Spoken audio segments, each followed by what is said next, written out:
उन्नति योजना, जिसका पूरा नाम है उत्तर पूर्व ट्रांसफॉर्मेटिव इंडस्ट्रियलाइजेशन। इसका उद्देश्य है सामाजिक आर्थिक विकास और रोजगार उत्पन्न करना। इसका काम नॉर्थ ईस्टर्न इंडिया में इंडस्ट्री को डेवलप करके वहां के लोगों के लिए जॉब डेवलप करना है।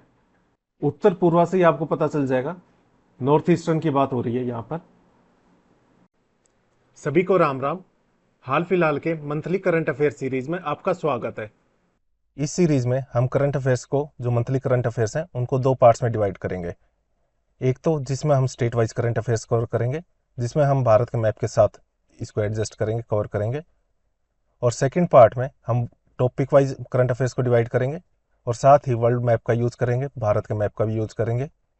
इन सब के साथ ही हम इंपॉर्टेंट इमेजेस का भी यूज करेंगे।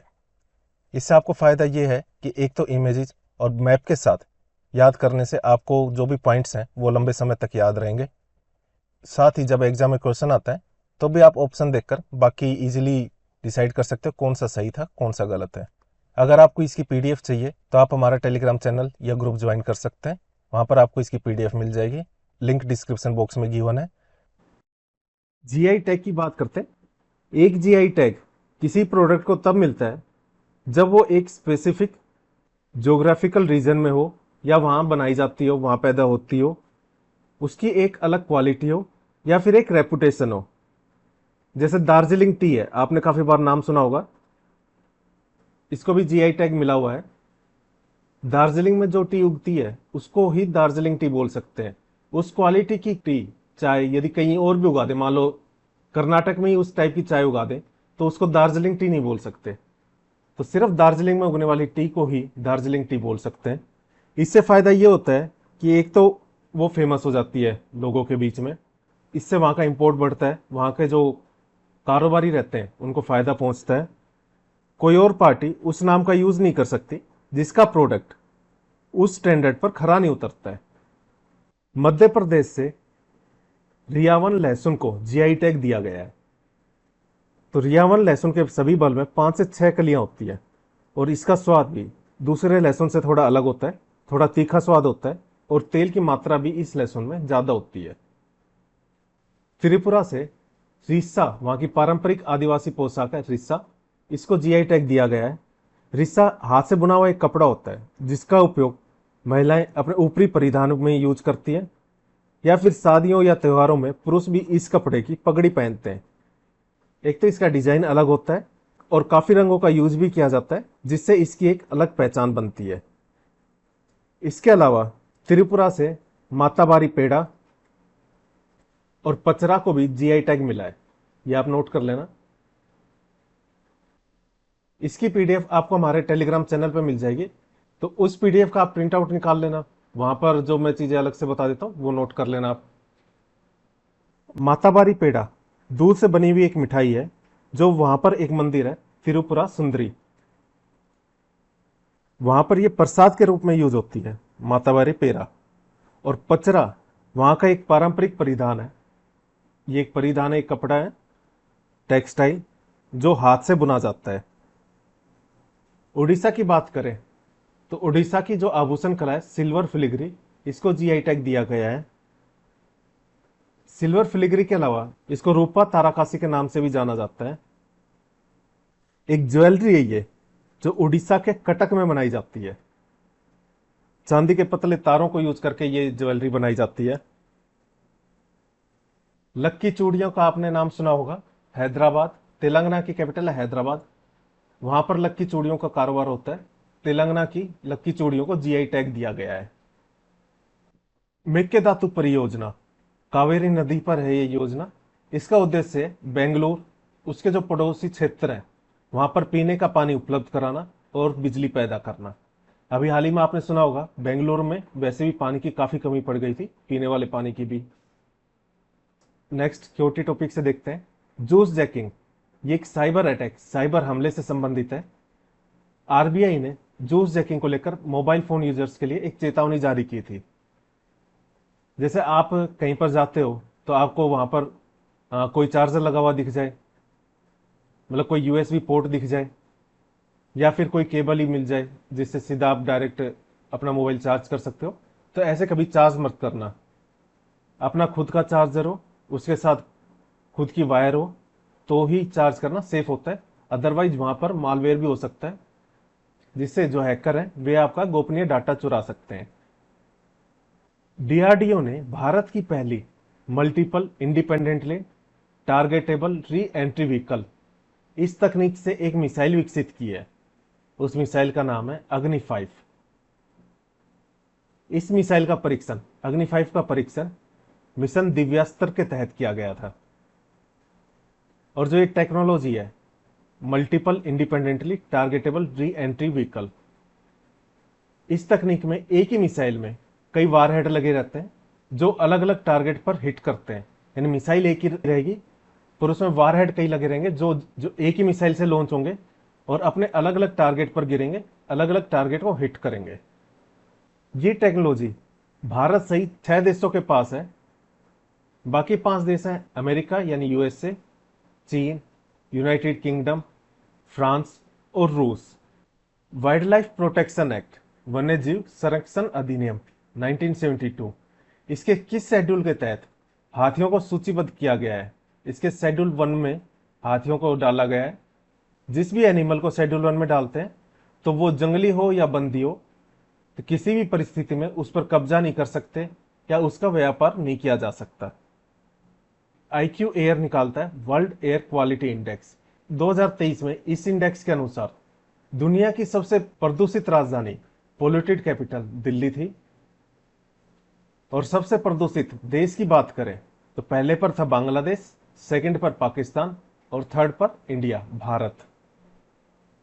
सबसे प्रदूषित राजधानी डिस्कस कर चुके हैं, नई दिल्ली थी, जो 2018 से लेकर 2023 तक लगातार चौथी बार दुनिया की सबसे पोल्यूटेड कैपिटल रही है।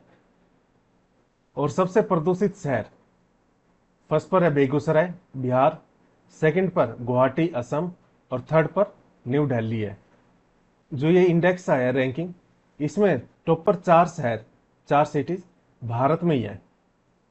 टॉप पोल्यूटेड 50 सिटीज की बात करें तो उसमें से 42 भारत में ही है। हमारा कंट्री काफी पोल्यूटेड है, फिलहाल काम करने की जरूरत है। केंद्रीय पर्यावरण, वन और जलवायु परिवर्तन द्वारा जारी किया गया status of leopards in India 2022, इस रिपोर्ट के अनुसार कुल लेपर्ड्स मतलब तेंदुए, कुल तेंदुओं की संख्या भारत में है 13,874, जिसमें सबसे ज्यादा तेंदुए लेपर्ड्स मध्य प्रदेश में हैं। कुछ इंपॉर्टेंट अपॉइंटमेंट्स देखते हैं। नेशनल इन्वेस्टिगेशन एजेंसी एनआईए के महानिदेशक नियुक्त किए गए हैं सदानंद वसंत दाते को।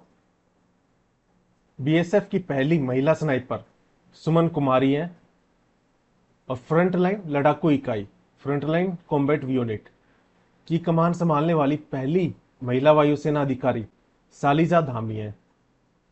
इसके साथ ही ये पहली वीमेन ऑफिसर थी जिनको इंडियन एयरफोर्स में परमानेंट कमीशन मिला था, और पहली वुमेन थी जो फ्लाइट कमांडर भी बनी थी।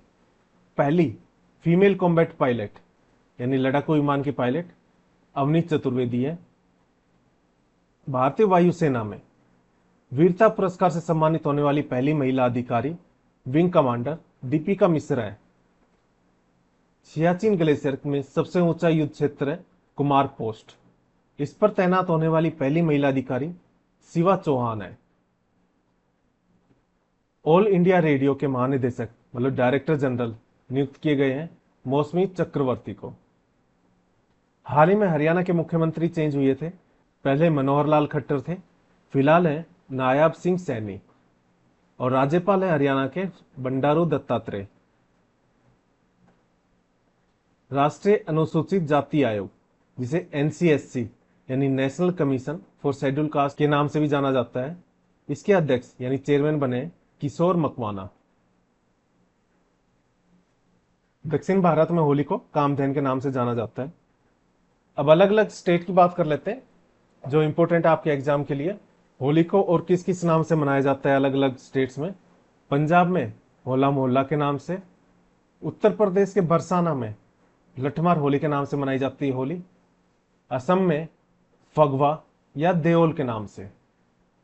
मणिपुर की बात करें तो मणिपुर में याओ सांग के नाम से होली मनाई जाती है और पश्चिम बंगाल में डोल यात्रा के नाम से होली मनाई जाती है।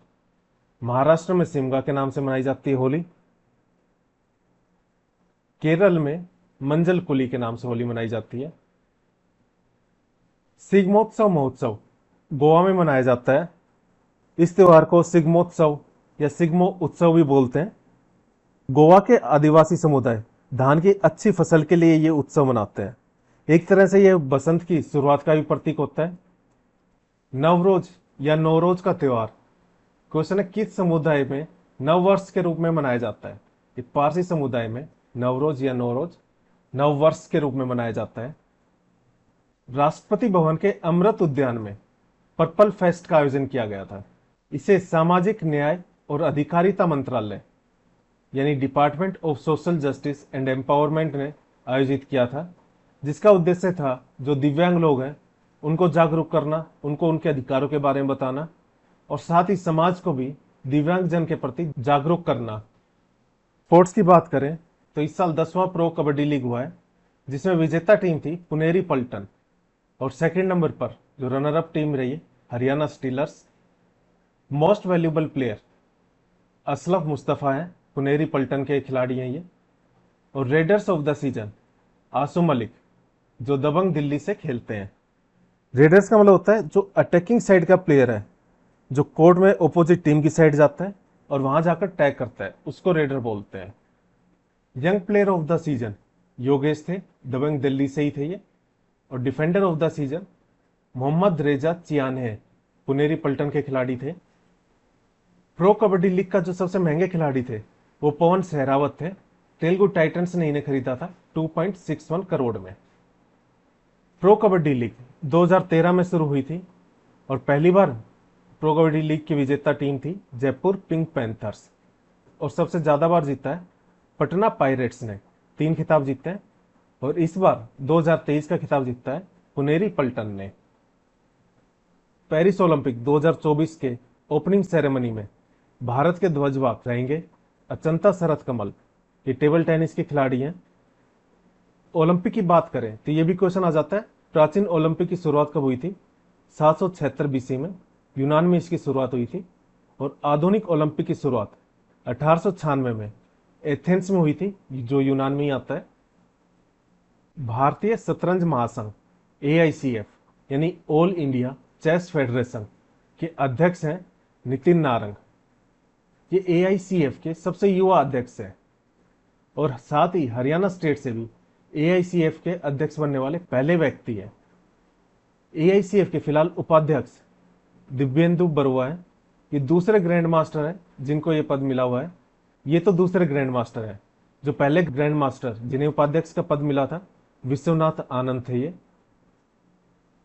लेटेस्ट ग्रैंड मास्टर देख लेते हैं। 84वें ग्रैंड मास्टर थे वैशाली रमेश बाबू। 83वें आदित्य सामंत।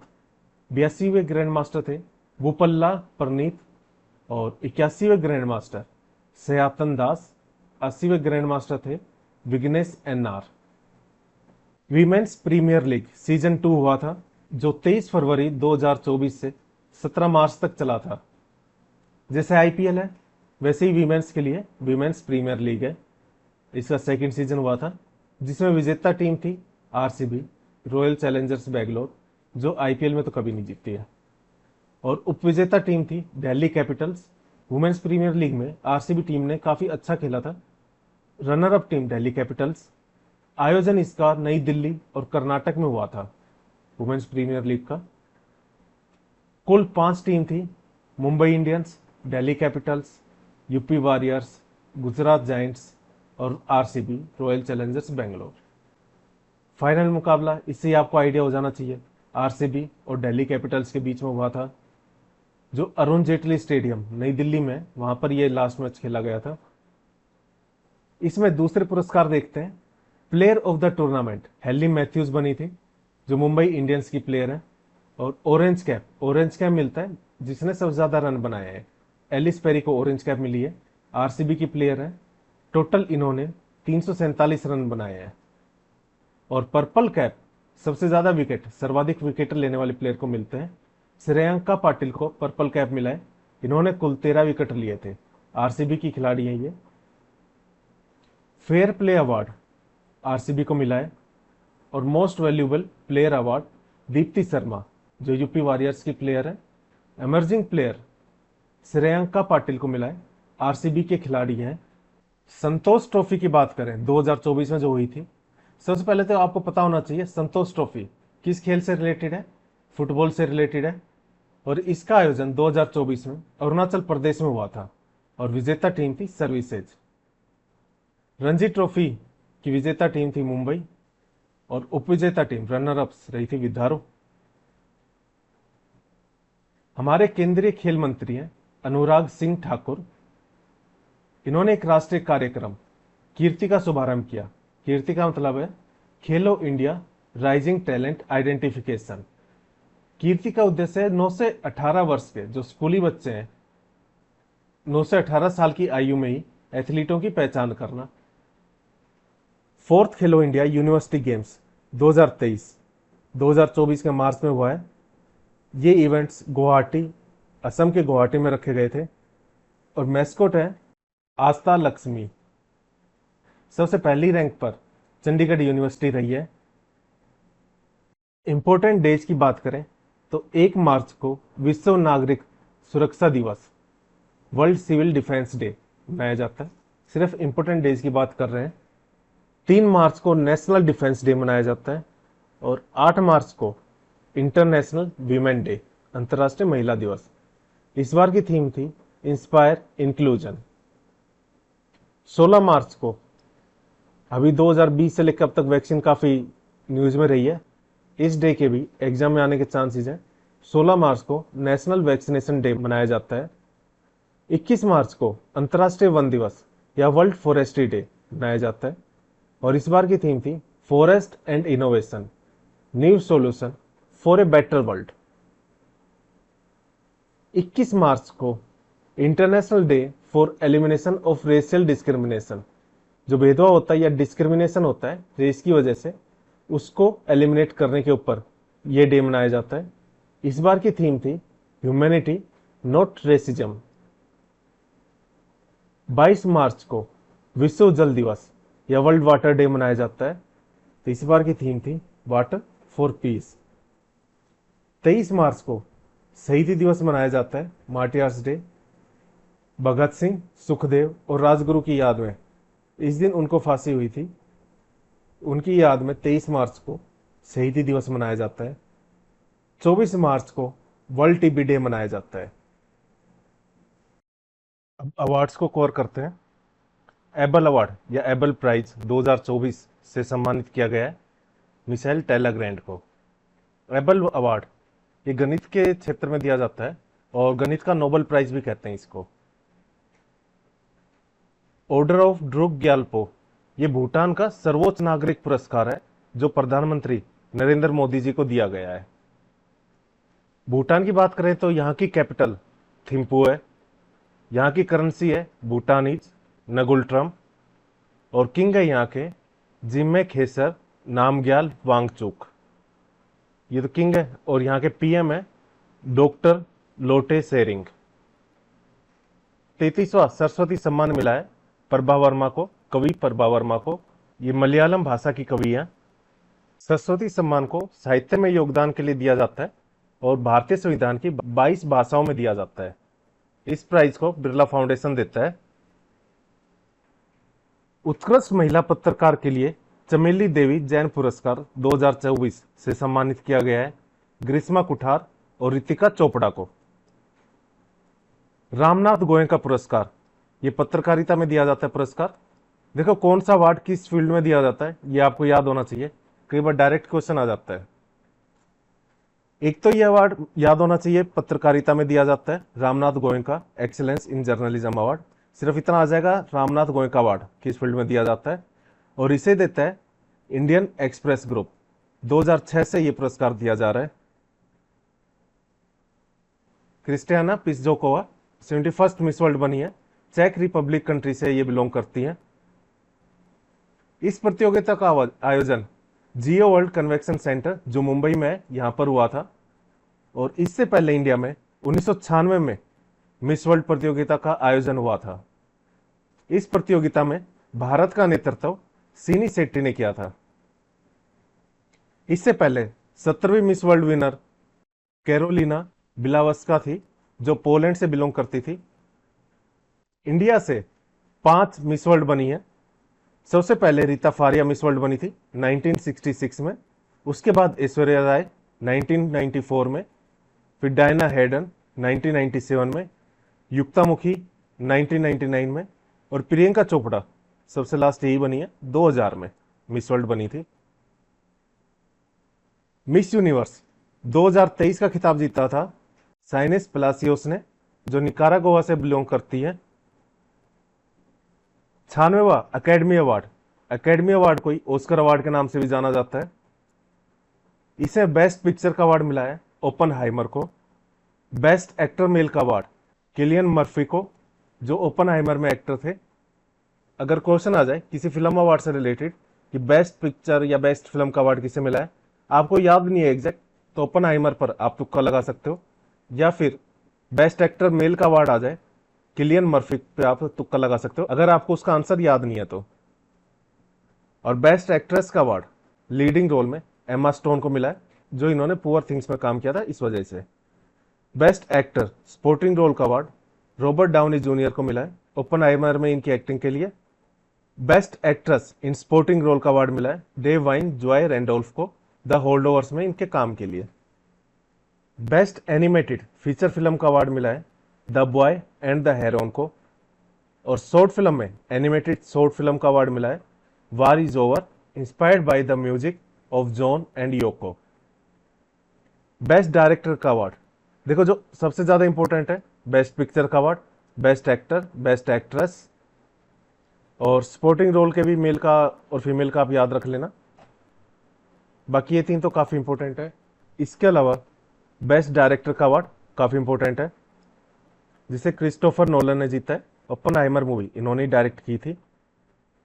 बेस्ट डॉक्यूमेंट्री फीचर फिल्म का अवार्ड 20 डेज इन मारियोपोल, और बेस्ट डॉक्यूमेंट्री शॉर्ट फिल्म का अवार्ड मिला है द लास्ट रिपेयर शॉप।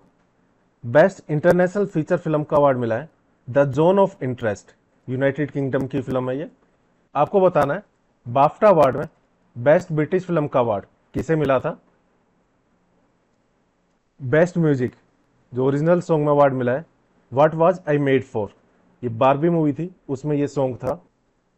आपको पता होना चाहिए प्रित्जकर प्राइज किस फील्ड में दिया जाता है, आर्किटेक्चर में दिया जाता है। पूरा नाम है इसका प्रित्जकर आर्किटेक्चर प्राइज। ये प्राइज किसी आर्किटेक्ट को दिया जाता है, और 2024 का अवार्ड मिला था ये रिकन यामामोतो को। अगर बात करें पहले भारतीय विजेता रहे थे इस अवार्ड के बालकृष्ण दोषी, 2018 में इनको यह अवार्ड मिला था। मिशन उत्कर्ष किस बीमारी संबंधित है, ये एनीमिया से संबंधित है। मिशन उत्कर्ष का उद्देश्य था कि राज्यों में जो किशोर लड़कियां हैं, किशोर का मतलब 14 से लेकर 18 वर्ष तक की, इनमें एनीमिया की कमी को दूर करना था, जैसे आयरन की गोली देना। ऐसे कदमों से किशोर लड़कियों में एनीमिया की कमी को दूर करना था मिशन उत्कर्ष का मकसद। आईआर को कवर करते हैं। आयरलैंड के प्रधानमंत्री बने हैं साइमन हैरिस। आयरलैंड की बात करें तो यहाँ की कैपिटल डबलिन है, और करेंसी है यहाँ की यूरो। हाल ही में नाटो में यानी नॉर्थ एटलांटिक ट्रीटी ऑर्गेनाइजेशन के 32वां सदस्य बना है स्वीडन। नाटो का गठन 1949 में हुआ था। ये समझ लीजिए वेस्टर्न कंट्रीज ने रसिया के खिलाफ एक मिलिट्री ट्रीटी की थी। 1949 में इसका गठन हुआ था, और इसके अभी तक टोटल कंट्रीज हैं 32। व्लादिमीर पुतिन रूस के 5वें कार्यकाल के लिए प्रेसिडेंट चुने गए हैं। इन्होंने निकोलाई खारितोनोव को हराया है। निकोले खारितोनोव व्लादिमीर पुतिन के ऑपोजिट खड़े हुए थे इलेक्शन में। हंगरी के प्रेसिडेंट बने हैं तामास सुलियोक। हंगरी की बात करें तो यहाँ की कैपिटल बुदापेस्ट है, और करेंसी है यहाँ पर हंगेरियन फोरिंट। पाकिस्तान में भी हाल ही में इलेक्शन हुए थे, जिसमें प्रधानमंत्री नियुक्त किए गए हैं शहबाज शरीफ को, और प्रेसिडेंट है पाकिस्तान के आसिफ अली जरदारी। पाकिस्तान के कैपिटल की बात करें इस्लामाबाद कैपिटल है, और करेंसी यहाँ की पाकिस्तानी रुपी। मलेशिया से हम 2 एक्सरसाइज करते हैं। एक का नाम है समुद्र लक्ष्मण, जो एक समुद्री अभ्यास है। भारत और मलेशिया की नौसेना के मध्य ये अभ्यास होता है। और दूसरा है हरिमऊ शक्ति, ये भी सैन्य अभ्यास है भारत और मलेशिया के मध्य। कुछ इंपॉर्टेंट रिपोर्ट्स एंड इंडिसेस को देखते हैं। UNDP, united nations development programme ने लैंगिक असमानता सूचकांक यानी जेंडर इनइक्वलिटी इंडेक्स 2022 जारी किया है, जिसमें भारत की रैंक 108 है। शीर्ष देश की बात करें तो डेनमार्क है। ग्लोबल ह्यूमन डेवलपमेंट इंडेक्स 2022 में भारत की रैंकिंग 134 है। टॉप पर स्विट्जरलैंड कंट्री है। United Nations sustainable development solution network ने जारी की है वर्ल्ड हैप्पीनेस रिपोर्ट 2024। इसमें भारत की रैंक 126 है। इसमें टॉप पर रहा है फिनलैंड। दुनिया का सबसे बड़ा हथियार आयातक देश, यानी जो हथियार खरीदता है दूसरे देशों से, आयात करता है, सबसे ज्यादा हथियार आयात करता है भारत, यानी इंपोर्ट करता है। इसे स्टॉकहोम्स इंटरनेशनल पीस रिसर्च इंस्टीट्यूट यानी सिप्री ये इंडेक्स निकालती है। और सेकंड नंबर पर है सऊदी अरब। अगर हथियार निर्यातक देश की बात करें जो एक्सपोर्ट करते हैं, 2019 से 2023 के बीच में पहले नंबर पर रहा है यूएसए, सेकंड पर फ्रांस और थर्ड पर Russia. US Chamber of Commerce report जारी करता है जिसका नाम है ग्लोबल इंटेलेक्चुअल प्रॉपर्टी इंडेक्स 2024। इससे भारत की रैंक 42 है, 42। शीर्ष पर है USA. Law and justice topic को कवर करते हैं। इंडिया ने नागरिक संशोधन अधिनियम 2019 पारित किया है, सीएए यानी सिटीजनशिप अमेंडमेंट एक्ट। इसका उद्देश्य है बांग्लादेश, अफगानिस्तान और पाकिस्तान, इन 3 देशों से आने वाले 6 धार्मिक अल्पसंख्यक, इनके 6 धार्मिक अल्पसंख्यक कौन होंगे? हिंदू, बौद्ध, सिख और जैन, पारसी और ईसाई, इनको भारत में नागरिकता दी जाएगी। जिनको 2014 के बाद 5 साल हो गए हैं उनको नागरिकता मिलेगी। ये कंडीशन ये है, बस ये 3 कंट्री से होने चाहिए, अफगानिस्तान, पाकिस्तान और बांग्लादेश से। और जो 6 धार्मिक अल्पसंख्यक है इससे रिलेटेड होने चाहिए वो रिफ्यूजी। दुनिया का पहला देश जिसने गर्भपात को संवैधानिक अधिकार दे दिया है, फ्रांस ने संवैधानिक अधिकार दिया है गर्भपात को। यहाँ की कैपिटल है पेरिस और करेंसी है फ्रांस की यूरो। अभी हाल ही में सबडक्शन जोन की खोज की गई है। ये जिब्राल्टर जलडमरू मध्य यानी स्टेट ऑफ जिब्राल्टर में इसकी खोज की गई है। सबडक्शन जोन पृथ्वी का वो एरिया होता है जहां पे 2 टाइटैनिक प्लेट्स टकराती है। अब बात कर लें स्टेट ऑफ जिब्राल्टर की या जिब्राल्टर जलडमरू मध्य की, तो ये मोरक्को, अफ्रीका के मोरक्को और यूरोप के स्पेन को सेपरेट करता है और कनेक्ट करता है मेडिटेरियन सी को अटलांटिक ओशन से। जलडमरू मध्य बोले या स्ट्रेट, इसका मतलब होता है पानी के 2 बड़े एरिया बीच में एक पतली लाइन से, पानी की पतली लाइन से कनेक्ट होते हैं। जैसे यहाँ पे मेडिटेरियन सी और अटलांटिक ओशन, बीच में एक पानी का ही रास्ता बना हुआ है, उससे कनेक्ट होते हैं जिसे स्ट्रेट बोलते हैं। ऐसे स्थल डमरू मध्य होता है, उसमें ये एरिया और ये एरिया स्थल का रहता है और बीच में जमीन की एक बहुत ही पतली सी लाइन रहती है और दोनों तरफ वाटर रहता है। इसे इंग्लिश में इस्थेमस बोलते हैं। मैरीलैंड यूएसए में फ्रांसिस स्कॉट की ब्रिज है, वहां पर कंटेनर जहाज टकरा गया था, उससे वो ब्रिज टूट गया था। यूएसए के मैरीलैंड में है ब्रिज, ये आपको यहां पर दिखाई दे रहा होगा, ये मैरीलैंड है। ये ब्रिज फ्रांसिस स्कॉट की के नाम पर था, जिन्होंने अमेरिका का नेशनल एंथम लिखा था। अमेरिका के नेशनल एंथम का नाम है स्टार स्पैंगल्ड बैनर। नेक्स्ट है, निर्वाचन आयोग ने किस भारतीय दिव्यांग खिलाड़ी को राष्ट्रीय दिव्यांग आइकॉन घोषित किया है? शीतल देवी को घोषित किया है। वर्ष 2023 में सर्वश्रेष्ठ युवा एथलीट चुनी गई थी एशियाई पैरालंपिक समिति द्वारा।